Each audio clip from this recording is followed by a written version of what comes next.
Welcome back, Nerglings. Today we are going to be looking at the war machines of the Chaos Dwarfs. But before we start, be sure to like, share, subscribe, and ring the tallyman's bell so you don't miss an update. The Chaos Dwarfs, like their mountain-dwelling cousins, make great use of machinery in battle. More than mere black powder weapons, these machines have been anointed in the blood of countless sacrifices to bind demons and other hellish beasts to them, giving them a bloodthirsty life in their own right. Their magic is steeped in occult symbolism and runecraft, quite unlike that of any other race, even their dwarf cousins of the West. For their magic is the very stuff of chaos and the dark forces that come with it. The Chaos Dwarfs long ago gave up their birthright as the sons of earth and rock, having given themselves over to their dark master Hashat. With this blasphemy came a newfound power, however mysterious and destructive, and as such perfectly suited to their malicious intent. For the Chaos Dwarfs make the greatest weapons of war in the old world. From their hell forges they masterfully craft the most powerful of machines, binding demons into the very fabric of the metal as it is forged. This art, and it is an art, dark as it may be, is the power behind the Chaos Dwarf Empire, without which they simply could not control the hellish forces that assail their borders. The Juggernaut is one of the most feared of their creations, a mighty siege tower upon which artillery and a complete multitude of weaponry can be mounted. It is the bane of cities and towns alike.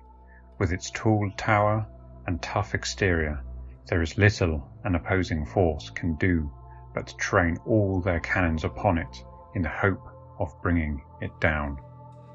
This weapon is pushed along by slaves and marshalled by powerful bull centaurs, although there have been rumour of steam-powered versions making their way as far west as the borders of the Empire itself. Truly worrying reports indeed, I think you will agree. The Tenderizer is a powerful machine built to reduce both fortifications and enemy combatants to mere mush. Pushed by a hulking bull centaur, it is something of a bizarre sight as it trundles across the battlefield, its arms and hammers flailing up and down as the cogs and wheels turn. Cumbersome in the extreme, it is an unlikely or stupid foe that allows themselves to be charged by such a contraption. Indeed, if caught by it, it is wise to simply dive into a ditch and hope for the best, as its mad controller pushes it onwards over you. The Skullcracker is the mutated bigger brother of the Tenderizer. Instead of smashing implements, it boasts a host of slashing blades and cutting implements. Powered by an iron demon, it is the beast unlike any other in the old world. A machine designed solely for the decimation of enemy troops in the most horrific of fashions. The Whirlwind is a fearsome machine with flails and blades protruding in all directions. It is the nightmare of massed infantry made real, a whirring wheel of death that no man should ever face. It is again pushed by a strong and reliable bull centaur, and will make a real meal of anything that stands in its way. Not particularly suited to siege warfare, this particular weapon is much more effective in mowing down unsuspecting foot troops, either as a flank charge or chasing the fleeing foes down and slaughtering them en masse. The Iron Demon is a small, compact but powerful steam engine, which can be attached to other war machines in order to make them mobile, or can be a weapon in its own right, especially when connected to a Skullcracker. Often used as a battering ram, its huge iron bulk is perfect for smashing through otherwise unbreakable infantry or destroying the most durable of fortifications. However, as with many Chaos Dwarf war machines, it is the consummate cannonball magnet, with any and all ordnance being trained on it from the start of a battle. The giant Chaos Battering Ram is another such massive construct that requires a significant amount of manpower to maintain and move around the battlefield, usually dragged or pushed by a multitude of slaves who are driven hard by the slavers and the demon inhabiting the structure itself. The less said about this magnificent beast here, the better, but more information can be found at the link above. Thimbrin rose to his feet with as much dignity as he could muster. "Not good enough for your precious Engineers Guild, he grated. "Well, it's no hair off my chin." He paused to adjust the back of his jerkin, where the sodden cloth was sticking to his skin. "And I hope your little ritual made you feel suitably important. By stone and steel, it showed the hide-bound, frightened shower of fossils you are. Yeah, frightened. You'd sooner shave than have an idea. Tradition. You keep on. Where was tradition when we first took Mithril and worked it? Where was tradition when the great arches of Zulfar were built, like nothing that's ever been seen before, or since? Tradition. Blah, he spat. It's stagnation you're building. If you really want to vanish down your own bellow holes, that's your decision. I'll make my machines without the Engineers Guild, and cave-ins take the lot of you." He woke abruptly as the snake tightened its grip on his throat. Damn that dream. It did it every time. What a life, he thought as he prized it off, for her being throttled by her own beard. He reached under his bunk, snatched up one of the small skittering things that lived there, and fed it to the snake that sprouted from his chin. It seemed to calm it down. "Well," he said to himself, "I might as well have breakfast too." From a cluster of pots he collected 2 handfuls of things, better left undescribed, and sat down to eat. He was about halfway through his meal when somebody entered. However the term someone can be applied to the huge dog-faced black-armoured figure that towered over him. "Come," it snarled. "It is time for the bloodletting." The dwarf nodded and left his meal. The champion of chaos followed as he made his preparations.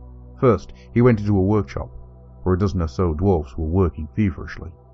All bore the mark of chaos in some manner. "Time to go, boys," he called. "Take everything that's finished and everything you can finish on the march." He crossed the workroom to a line of machines which stood ready. "Simple but effective," he said to the Chaos Warrior. "As you can see, we've got 2 types completed. The Whirlwind with its big rotating blades and flails, and the Tenderizer with a bank of trip hammers and heavy maces. Simply get them going fast, and they'll carve you several nice big ragged holes in enemy ranks. I'm working on a number of other ideas, of course, but these are what I have ready at the moment." The champion of chaos walked around the 2 machines, examined the spiked blades, flails, and hammers. "Great bloodletting," he murmured to himself, reverently touching the skull rune of corn on his breastplate. "Much blood for the blood god." "Come along," said Thimbrin cheerfully. "Let's meet the crews. I'm rather pleased with them. Made them myself, you know, in a manner of speaking." He led the armoured figure through a series of passages into another large chamber, where 2 or 3 dozen fawns lay sleeping. Thimbrin took a horn from a hook on the wall, and blew a long, echoing blast. The sleepers awoke and began strapping on armour. As they moved, their forms could be seen. From the waist up, they were Chaos Dwarfs, but they had the bodies and 4 trotted legs of boars. "Boar centaurs," Thimbrin explained. "1 per machine. Fast, strong, and full of fight. Ideal for the job. Just a case of finding the right combinations of mutations and sticking with them. We should be ready to march within the hour. Can I offer you some refreshment while we wait? I'm sure we can rustle up some blood from somewhere." The defending army was formed up and waiting. Elves, dwarfs, and humans all knew that they must win this day, or let chaos break through into the Forest of Shadows and the Middle Mountains. The ogre mercenaries were no less determined. Their plates had been filled, and their fighting reputation was at stake. Over the crest of the rise, the forces of chaos came into view, rank by rank. There were black-armoured things on warped, various-legged mounts, towering beastmen of all shapes and sizes and colours, and around them, like a rolling sea, seethed a press of other things. Chaos spawn. But all eyes were on the machines which rolled before the Chaos Pack. They advanced in single rank, the width of the Chaos Army, with their spiked 2-wheeled frames, their whirling blades, and their thrashing hammers. The elven archers and dwarven crossbows loosed 2 volleys before falling back to their pre-arranged positions. The missiles had little effect, the bulk of them thudding harmlessly into the grotesque carved panels which shielded each machine. The machines began to gather speed. As they approached, their crews could be seen, centauroid creatures, an unnatural blend of dwarf and boar. They ran almost as fast as a charging horse, handling the machines as easily as a gardener uses a wheelbarrow. The machines ploughed sickeningly into the ogre mercenaries which held the centre. Blades and flails whirled, hammers and maces thrashed. Flesh and sinew shredded, bone and iron shattered. For all their strength and courage, the ogres were decimated in a matter of seconds. The centre was now dangerously weak. With the ogres effectively destroyed, the full force of the enemy would now fall on the human contingent, and chaos could break through the centre before the flanks could move to reinforce it. The advantage now lay with chaos. The Chaos Dwarfs used the most powerful artillery in the old world, a combination of cannons, flame-spitting demons, and black powder machinery that is truly terrifying to behold. Their remit is destruction, the total annihilation of their foes, with the minimal loss of Chaos Dwarf life. For the Chaos Dwarfs are a race of few individuals, and every stout dwarf is required to maximize their domination over their vast, fire-scorched plains. This is the Chaos Dwarf's art, the art of destruction. It is the power behind the Chaos Dwarf Empire, without which they simply could not maintain their dominion. The arse cannon, a favourite of the prudish and squeamish, is a fever dream of engineering. A bound demon is fed cannonballs until it can hold them no longer, and the rest is best left unsaid. Nevertheless, a powerful and devastating machine of war all the same. They are often fielded alone, as a support weapon, however their true power lies in force. A battery of these strange and quite frankly disgusting cannons can lay down a significant barrage upon their foes. With screaming cannonballs raining down, the only real recourse for action is to take cover and pray to Sigmar for deliverance. The cannons of the Chaos Dwarfs come in a real variety, ranging from magma-spewing monsters to regal flame cannons and haphazard warp lightning cannons manned by slaves. They are all equally devastating, powerful, short-range cannons designed to spray the target with a combination of molten metal, fire and lightning, or whatever other ingredients its operators may come up with. When used alone, they are scary to behold, but when ranked in fuselage, they are a terrifying sight indeed. The sheer overwhelming noise of these infernal things is enough to drive a man mad. The bubble and spit of the magma cannon, to the lick of fire from the flame cannon, to the crackling energy produced by the warp lightning cannon. The Death Shrieker rocket launcher fires black powder-propelled rockets containing tormented fire spirits. The rockets detonate above the enemy's heads, and the spirits tear into them in a deadly firestorm. None who have witnessed such a bombardment have returned to sanity, for the spirits are sheer madness incarnate. Those who are not killed outright by these vengeful fiends and driven insane by what they have witnessed, leading to rumours and speculation that these weapons simply may not exist at all. The Dreadquake Mortar is a steam-powered mortar that launches huge, incredibly unstable ammunition, the exact nature of which is a closely guarded secret of the demonsmiths who build and arm these destructive machineries. Like the powerful Earthshaker, its ammunition is capable of wreaking terrible damage upon the enemy formation. Those it does not kill outright, it blinds with the detonation of its blast, deafens with the roar of its incoming shells, or throws to the ground as it churns the very earth they stand upon.